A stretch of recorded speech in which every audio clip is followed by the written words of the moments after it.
Hi everyone, it's Niamh here and welcome to my art journaling channel. Today we're going to be being inspired by the amazing Lisa Oxley and basically using a rainbow in your journal because rainbows are always fun to use. So I'm just starting off with some collage. This is some tissue paper, not tissue paper, it's like wrapping paper from Scrapping Clearly, which is a shop in Gundagai in Australia. Kylie wraps up all your products beautifully in a little present to yourself, and I always save the paper and do something with it, so it's nice to have that sort of black and white speckle in the background. It's always good to have that sort of spot of black and white on your page, and whether you do it at the beginning or at the end, it helps to add a little bit of interest. So once I've collaged this down, I'm going back in with some gesso. Now, for those people who have followed Lisa Oxley, and I'll leave the links to her YouTube channel in the description box below. She uses gesso with abundance. I don't tend to use gesso very often when I'm painting because usually I paint my entire page with acrylic paint and I don't really need the gesso because I'm putting lots of layers on. But she uses the gesso not only to prime her page but also to blend the colours together, which is something I'm getting more comfortable with my work, and it takes a long time to do. So if you're getting stuck and you're getting really harsh blends, try getting some white paint or some gesso out and using that to help blend your edges together, and you might get a very pleasant surprise. One of the great things about using gesso is you can do this technique where you can wipe away the paint really, really quickly and get a really clear impression of the stencil. So you can see here that I'm going in and I'm actually painting over some of that turquoise I had before deliberately because I want to get those layers happening. So I will see some of that blue peeking out through the pink, and I will see some of those dots peeking out from the turquoise. So it's a different way of layering, probably a little bit more controlled because you're controlling each level as you do it.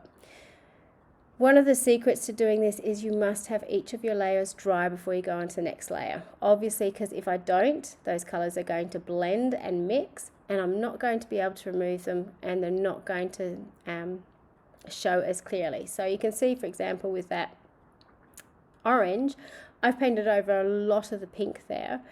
If the pink was still wet, I would have had a blended colour and it would have gone back to the dots. Whereas now when I'm rubbing it away, you can actually see some of that pink underneath the orange. So I hope that kind of makes sense. But yes, drying off in between is really, really important. If you don't have a heat tool to do that, you can leave it. I'm putting on very, very thin layers of paint, so it really doesn't take all that long to dry. Just longer than I have patience for, so that's why I go in with my heat gun.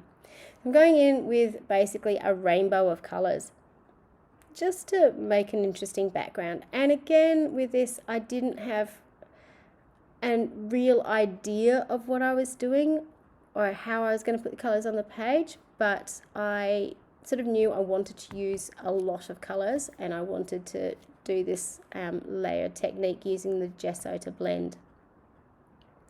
You will see up on the very top hand corner, I do get this question sometimes on the channel about how do I keep my journals open, or do I use clips, or what do I do? I very rarely use clips on my page to do this, to do my art, but on this particular page, because my journal is very bumpy at the moment, it's nearly at the end of it, it kept flipping over, so I wanted to make sure that it was closed so I could sort of get this across the page look happening more easily than if I sort of had to keep bending it back. So I decided that while I like the turquoise on this page, I actually wanted a deeper turquoise colour. I didn't have, I've had a real run on my Dina Wakley paints, funnily enough, in the last little while. I've actually had to go back and top them up. So I'd run out of this colour and I used the Paper Artsy colour instead. So it shows you that you can use any acrylic paint. The difference between the Paper Artsy acrylic paints and the Dina Wakley ones is the Paper Artsy ones are slightly more chalky. They're much more matte than the Dina Wakley ones, but they still all work together.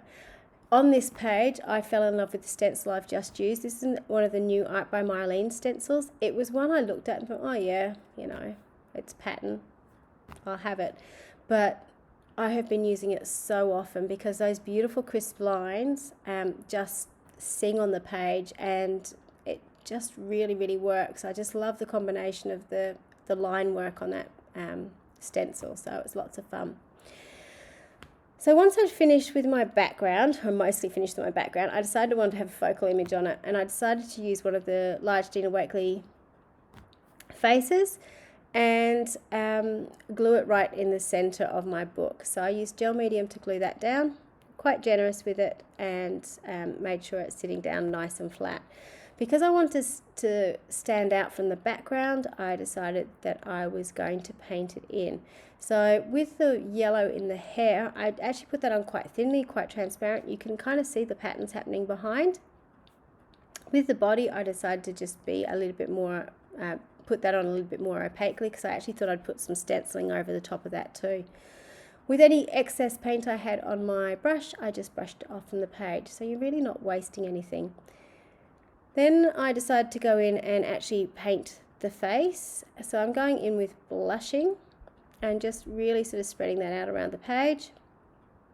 And it ended up being a little bit pink for me, so I go back and rework that a little bit. But first of all, I'm putting in my shadows. So I'm actually using some fuchsia to do that.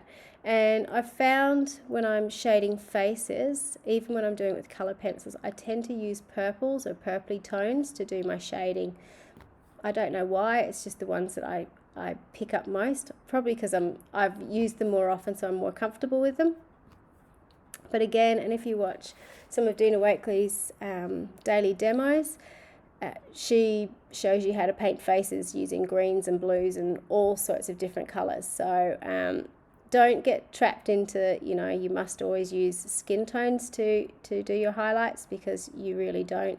You can see putting some blue onto that face has just changed it completely as well. So blue is obviously not a very realistic color to use, but it's working on this page. I'm then going back in with a color sand, which is light neutral, and just blending all of that together just to make it a little bit lighter and give it a little bit more focus to the page. One of the things I love to do on my figures is to actually put in the whites of the eyes and put in the catch-alls so they really stand out. I know it's not very realistic to have very white eyes, but it's particularly on a journal page when everything else is so busy, it just really helps everything pop. So I went back in because I had some extra paint on my journal to stencil over top of the green, because the green was just a little bit too much in your face. The other thing that I'm doing is going back in with a Stipple oil pencil and re-sketching over the lines of the figure, and that just again helps it to pop out of the page and to redefine it after you've painted it. So you know, you can actually be a little bit loose with your painting. You don't have to paint within the lines, because you know you can draw over them afterwards. Finally, around the edge, I'm just going around and water activating the edges just to give the figure a little bit of shadow, so it pops out from the background somewhat. So I got to this stage and I actually really liked this page. I love this page, and I decided that I wanted to put a quote on it. So the quote I decided to write is, "When you can't find the sunshine, be the sunshine," which is one I came across. One of the many very talented artists on Instagram had done a page using this quote, and it just really spoke to me. And this page was very sunshiny and you know, happy to me, even though she looks a bit grumpy. This to me in my journal, when I turn to this page, is a happy page. I think because I was in a really good mood when I did it as well. So it's funny how your mood can determine how you feel about a page. So when I'm writing out my quotes, I just write it out with my thin Posca paint pen to begin with, and then I go back with a thicker paint pen because I've got the spacing right, and just, you know, make some bits wider, some bits narrower, extend some pieces up and down, just to fill in the balance of the page. I tend to always write with paint pen first, which is probably a bit scary to people, but the reason I do it is mostly my pages are actually acrylic paint. So if I put wet acrylic paint over it and I make a mistake or do a blob, I just need to get a wet wipe and wipe it off, and it's gone.